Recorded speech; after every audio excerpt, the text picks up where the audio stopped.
Día 3 de agosto. Primeramente lea en el libro del profeta Isaías los capítulos 51 al 54. Estos capítulos constituyen uno de los anuncios más gloriosos del Evangelio en todo el Antiguo Testamento. En ellos, Dios consuela a su pueblo, anuncia la salvación por medio del siervo del Señor y revela que todas las promesas se cumplirán en el Mesías. El juicio dará paso a la restauración, el sufrimiento y a la gloria y la ira de Dios, que será satisfecha mediante el sacrificio vicario de Cristo.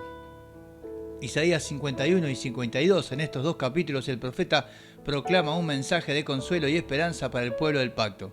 Ciertamente consolará el Señor a Sión, consolará todas sus soledades y cambiará su desierto en Edén y su soledad en huerto del Señor. Se hallará en ella alegría y gozo, alabanza y voz de canto. Capítulo 51, versículo 3.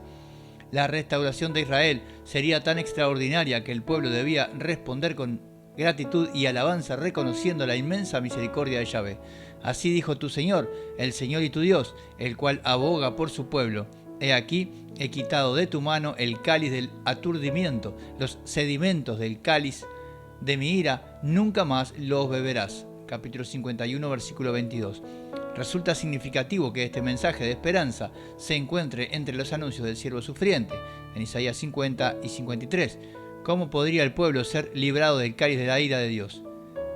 Solamente mediante la obra redentora del siervo del Señor. Por eso, el profeta exclama: cuán hermosos son sobre los montes los pies del que trae buenas nuevas, del que anuncia la paz, del que trae buenas noticias del bien, del que publica salvación, del que dice a Sión: Dios tuyo reina. Porque verán con sus propios ojos cuando el Señor haga volver a Sión. Capítulo 52, versículos 7 y 8. En la cruz, Cristo bebió hasta el fondo el cáliz de la ira divina. Allí clamó: Dios mío, ¿por qué me has desamparado? El Hijo fue abandonado para que nosotros fuésemos reconciliados con Dios. En su muerte encontramos vida, en su maldición recibimos bendición, en su desamparo hallamos un hogar eterno. Vivamos agradecidos por una redención tan grande y anunciemos este glorioso Evangelio hasta que toda la tierra sea llena del conocimiento del Señor, como las aguas cubren el mar. Isaías capítulo 53 contiene uno de los retratos proféticos más extraordinarios de Jesucristo en toda la Escritura. El cuarto cántico del siervo comienza en Isaías 52:13 y concluye en el 53:12.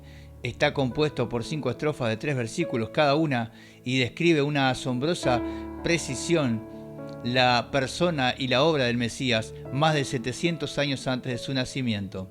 En la primera estrofa, en el capítulo 52, versículos 13 al 15, Yahvé presenta a su siervo. Aunque su apariencia sería desfigurada por el sufrimiento, su misión culminaría en victoria. Mediante su sacrificio traería purificación y redención a muchas naciones. En la segunda estrofa, en el capítulo 53, versículos 1 al 3, el profeta describe la incredulidad humana frente al Mesías. Subirá cual renuevo delante de él y como raíz de tierra seca. No hay parecer en él ni hermosura. Le veremos más sin atractivo para que le deseemos. Capítulo 53, versículo 2. El siervo sería despreciado y rechazado por los hombres. En la tercera estrofa, en el capítulo 53, versículos 4 al 6, Isaías revela el verdadero significado de sus sufrimientos. Ciertamente llevó él nuestras enfermedades y sufrió nuestros dolores, mas él herido fue por nuestras rebeliones, molido por nuestros pecados. El castigo de nuestra paz fue sobre él, y por su llaga fuimos nosotros curados. Capítulo 53, versículos 4 y 5. Aquí se revela con toda claridad la naturaleza sustitutiva de la obra de Cristo. Él sufrió el castigo que nosotros merecíamos para concedernos la paz con Dios. En la cuarta estrofa, en el capítulo 53, versículos 7 al 9, describe la mansedumbre y la humillación del siervo. Angustiado él y afligido no abrió su boca, como cordero fue llevado al matadero y como oveja delante de sus trasquiladores enmudeció y no abrió su boca. Capítulo 53, versículo 7. Fue juzgado injustamente y entregó voluntariamente su vida por el pecado de su pueblo. Finalmente, la quinta estrofa, en el versículo 10 al 12 del capítulo 53, presenta el propósito eterno del sacrificio del siervo. Aunque fue voluntad del Señor quebrantarlo, su sufrimiento no fue una derrota, sino el medio establecido por Dios para justificar a muchos. El siervo cargaría con el pecado de su pueblo, intercedería por los transgresores y obtendría una salvación perfecta para todos los que el Padre le dio.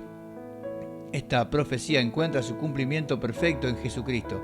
Él ocupó nuestro lugar, llevó nuestra culpa y pagó plenamente el precio de nuestros pecados. Es nuestro único mediador, redentor y salvador. A Él sea toda la gloria por los siglos de los siglos. Amén. Capítulo 54 de Isaías. Después del anuncio del sacrificio del siervo, el profeta contempla los frutos gloriosos de su obra. El pueblo de Dios se regocija porque todas las promesas del pacto comienzan a cumplirse mediante el Mesías.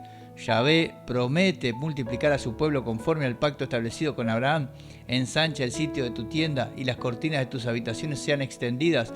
No seas escasa, alarga tus cuerdas y refuerza tus estacas. Capítulo 54, versículo 2. El Señor se presenta como el esposo fiel y el redentor de su pueblo, porque tu hacedor es tu marido, el Señor de los ejércitos es su nombre, y tu redentor el Santo de Israel. Con un poco de ira escondí mi rostro de ti por un momento, pero con misericordia eterna tendré compasión de ti, dijo el Señor, tu redentor. Capítulo 54, versículos 5 y 8. Como Dios del pacto promete una paz firme e inquebrantable, porque los montes se moverán y los collados temblarán, pero no se apartará de ti mi misericordia, ni el pacto de mi paz será quebrantado. Capítulo 54, versículo 10. Y añade una promesa preciosa para las generaciones futuras. Todos tus hijos serán enseñados por el Señor, y se multiplicará la paz de tus hijos. Capítulo 54, versículo 13. Los propósitos soberanos de Dios para su pueblo son motivo permanente de gozo y esperanza. Cristo vino para cumplir todas las promesas de las Escrituras. Vivir unido a Él es disfrutar de un gozo inefable y glorioso. 1 de Pedro 1:8. Caminar cada día en la presencia del Rey del universo y descansar en la certeza de que jamás abandonará a los que le pertenecen.